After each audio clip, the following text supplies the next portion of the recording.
Limits. This is the fourth lesson in a series of 4 lessons on limits. And this one is about the formal definition. Here's a graphical representation of what the formal definition is all about, which we'll talk about a little later. Early in the development of calculus, by Leibniz and Newton, circa 1700, the essential role of the limit was not realized. It took over 100 years to refine the mathematical definition of limit into the one used today, which was written by Augustin Louis Cauchy. And here's a picture of Louis. He lived from 1789 to 1857. Let's experience those 100+ years by reading the changes in the nebulous definition, which made Cauchy's rigorous definition possible. Here's the handout I used to give my students, and so we're going to read through these. Here are the first 3. Now the first one is totally in English words.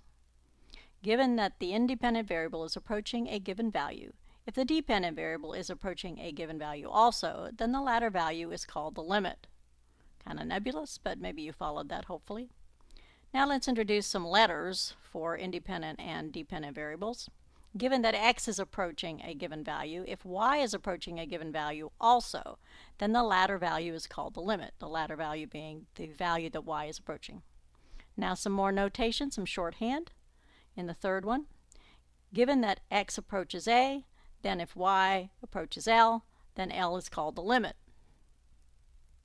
But we haven't really defined what approaching means or what heading towards means, you know. A little bit more notation in the fourth one. Given that x goes to a, then if y goes to L, then the limit as x goes to a of y is L. So just some notation there. Okay, here's the next 3. Given that the distance between x and a is shrinking towards 0, then if the distance between y and L is also shrinking towards 0, then the limit as x approaches a of y equals L. So now we're introducing the idea of distance, which temporarily makes it seem a little bit more complicated. But this is what allows us to move towards the formal definition. Okay, the second one on this page, we're going to introduce the idea of absolute value, because the absolute value of x minus a is the distance between x and a. And so we're just replacing the English words distance between x and a with the absolute value of x minus a, and distance between y and L with the absolute value of y minus L. So let's read this. Given that the absolute value of x minus a is shrinking towards 0, then if the absolute value of y minus L is also shrinking towards 0, then the limit as x approaches a of y is L. Now, the next one is just a little bit of a change. It says that given that the absolute value of x minus a, that's the distance between x and a, is shrinking towards 0, causes the absolute value of y minus L, so we're introducing the idea of causality, which again, and then the absolute value of y minus L is the distance between those two, to become arbitrarily small. So in other words, instead of saying we're shrinking it towards 0, we're saying we can make it as small as we like. And this is also a big step towards Cauchy's definition. Then, if all this is true, then the limit as x approaches a of y is L. Okay, we're almost there now. Hang on.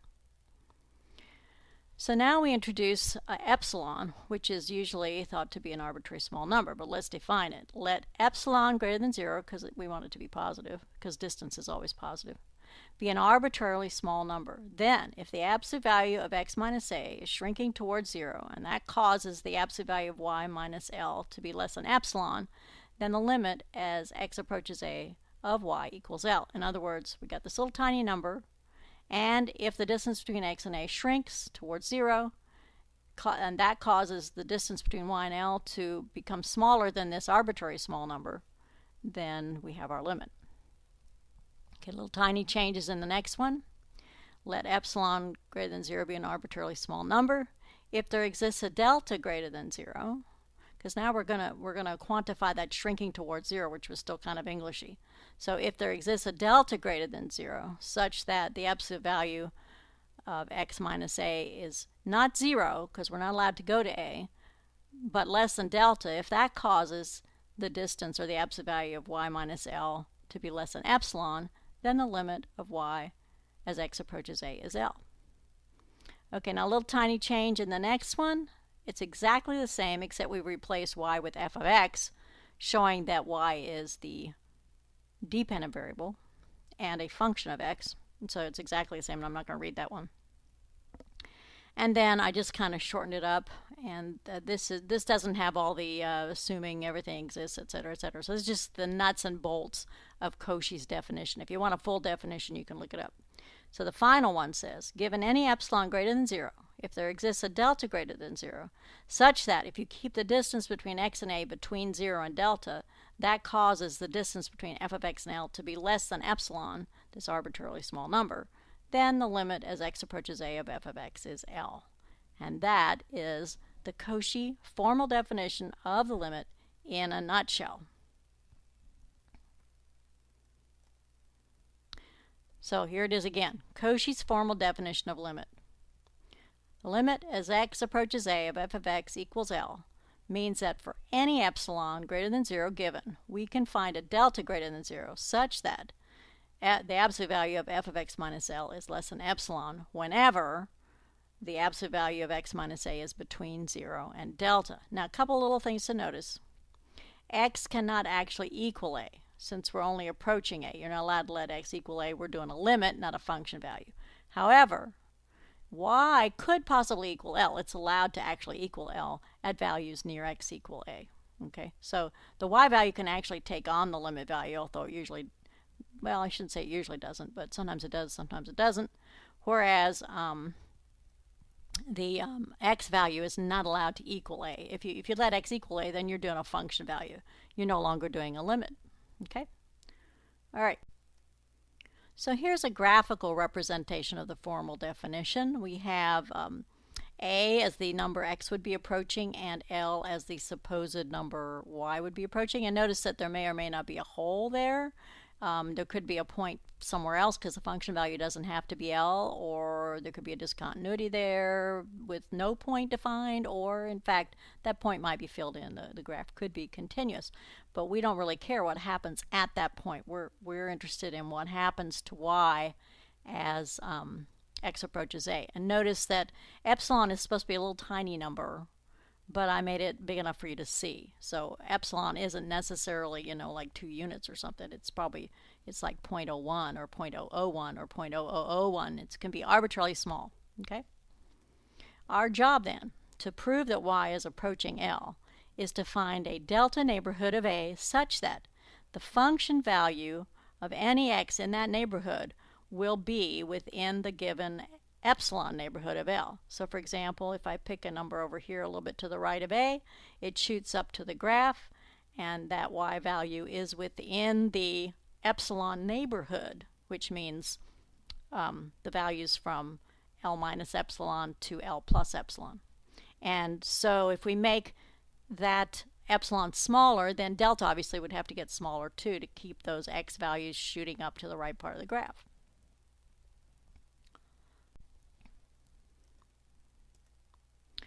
Given f of x equals root x, how close to 4 must x be in order for f of x to be within 0.1 of 2? So this is a little example of some problems you may see in your textbook.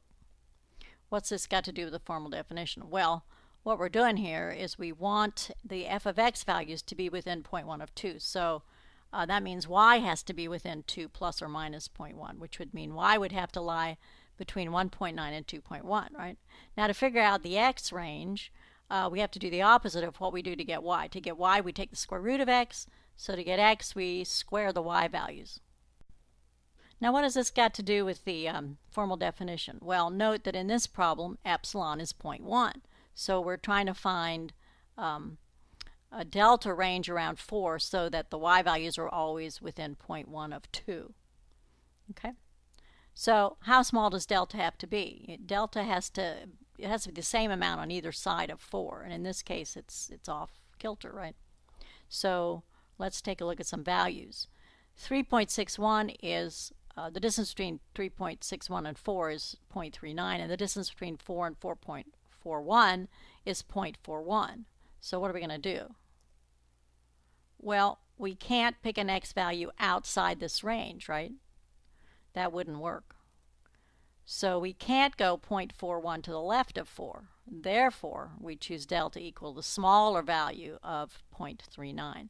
So the answer is, how close to 4 must x be? It has to be within 0.39 in order for the y values to be within 0.1 of 2.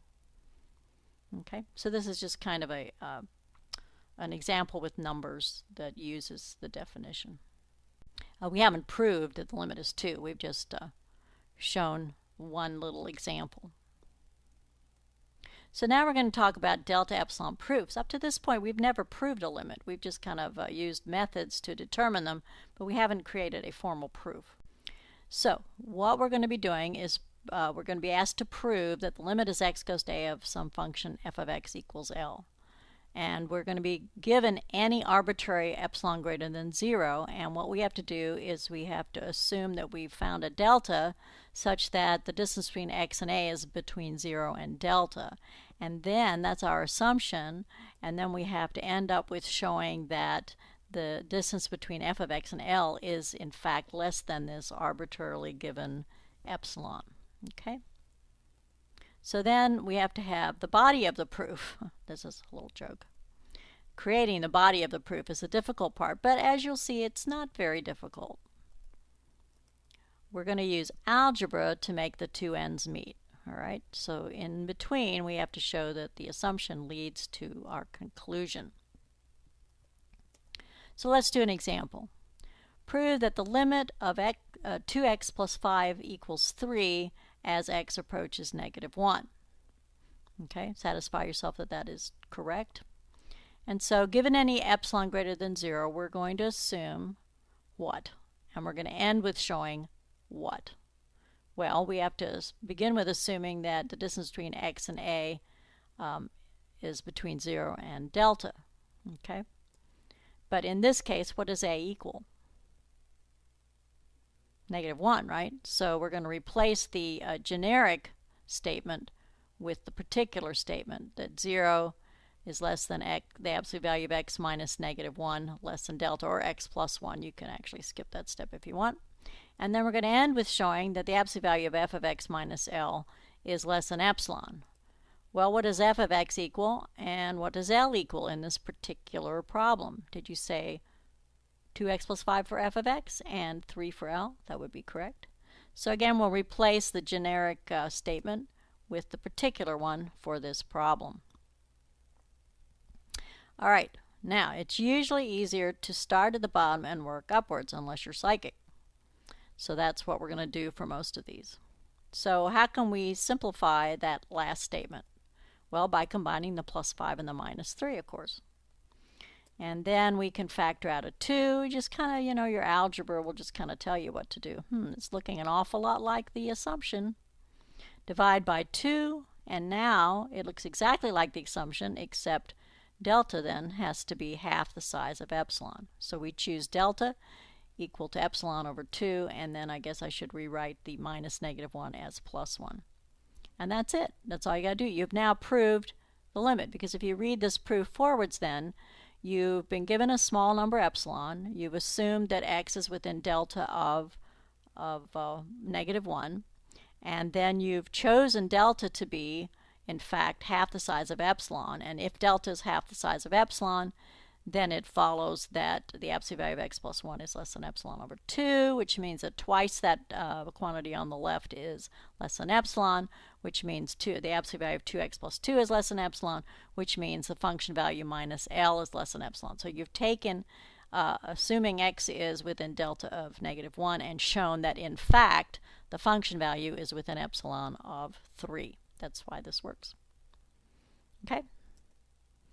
How might you have guessed that delta should have been a half of epsilon earlier, and therefore be able to write the proof from top down? Well, here's a picture of the function.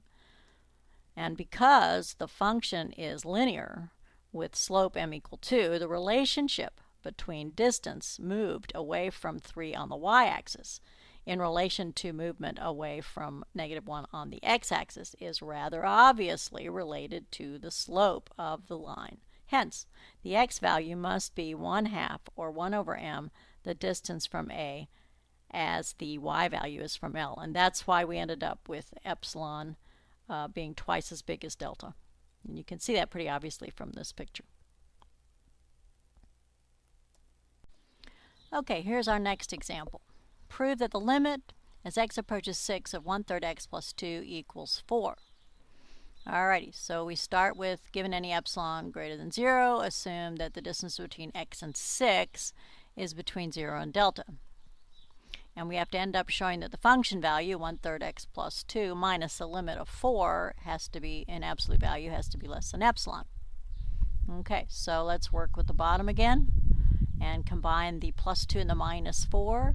And then we don't want that 1/3 there. We're trying to make it into x minus 6. So just multiply both sides by 3. And voila, we're done already. So we choose delta to be 3 times epsilon. And we're done. If you read this forward, you're given the challenge of a tiny epsilon. And so we're going to keep x within delta of 6. The question is, what does delta have to be? We choose delta to be 3 epsilon, which means the absolute value of x minus 6 is less than 3 epsilon. And then if we divide by 3, that means that the absolute value of 1/3 x minus 2 is less than epsilon. And then if we rearrange that, that means that the function value minus 4 is less than epsilon. Ta-da! That's what we call a delta epsilon proof of a limit. Now there's an extra little tricky step when f of x is curved. So our next example, let's prove the limit as x approaches 4 of root x is 2. So here's what we're going to try to prove. We're going to try to prove that the limit as x approaches 4 of root x equals 2. And so we're going to start, given any tiny epsilon greater than 0, we're going to assume that the distance between x and 4 is between 0 and delta, written as an absolute value there.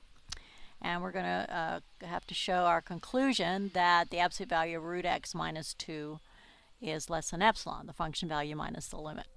Okay, so unless you're psychic, you have to work from the bottom up. And unfortunately for this one, you're going to need a Jedi math trick. Obi-Wan says, multiply by the conjugate. Okay, well, what do you mean by that? Well, the conjugate would be root x plus 2. And so to make it legal, we have to multiply by 1, and the form of 1 we're using employs the conjugate. Why do we do that? Well, because that's kind of the only thing you can do algebraically. And besides, look what happens to our numerator. It becomes what we're trying to get up above. Now, we have a problem, though.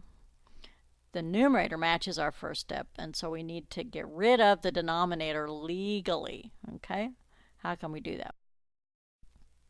Well, this is the extra little tricky step alluded to earlier. Okay?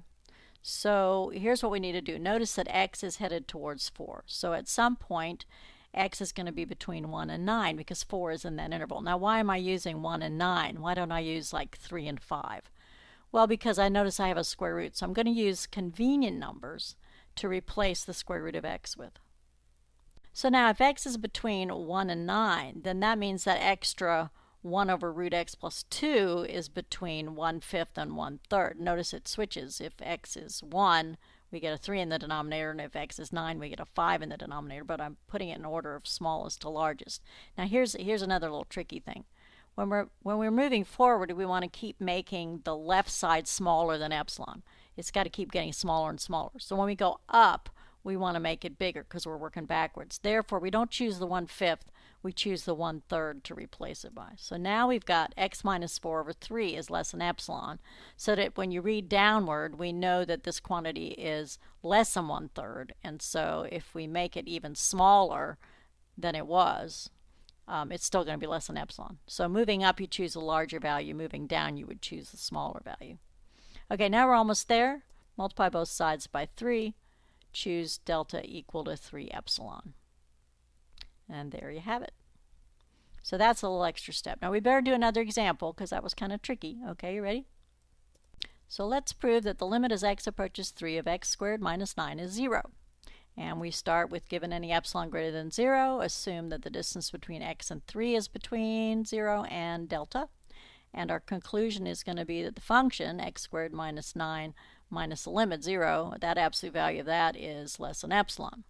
So again, we're going to work from the bottom up, and we can drop the 0. Now, what does your algebra sense tell you to do with this? Keeping in mind we need an x minus 3. Yep, factor it.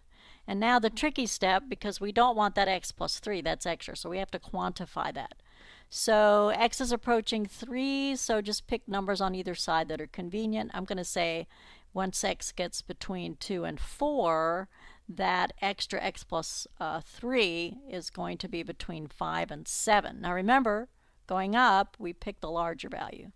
So we pick 7 to replace the x plus 3 with, and then we divide both sides by 7, and so now it matches, and all we have to do is say we're choosing delta to be 1/7 of epsilon. Okay?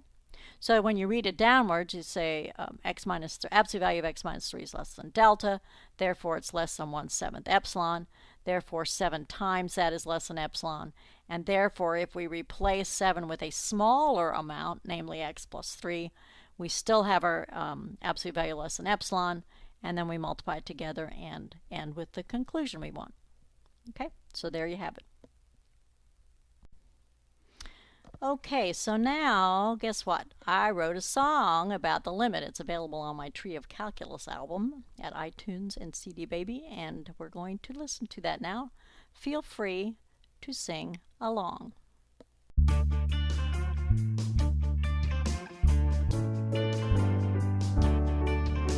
The limit is the basis of all calculus, though early on they didn't know it was. Cauchy's definition should be memorized, cause that's what it's all about. If y goes to L whenever x goes to A, from either side and in any old way, then L is the limit of f of x as x approaches A. How close, gotta find a really small delta, of course.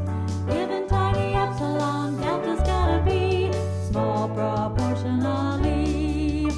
The absolute value of x minus A less than delta's gotta make the absolute value of y minus L less than epsilon. How close, gotta find a really small delta, of course. Given tiny epsilon, delta's gotta be small proportionally. The absolute value of x minus A less than delta's gotta make the absolute value of y minus L less than epsilon. Hey, that's the limit, that's what it's all about. Okay then, hope you enjoyed that. And now it's your turn to create some delta epsilon proofs. Have fun!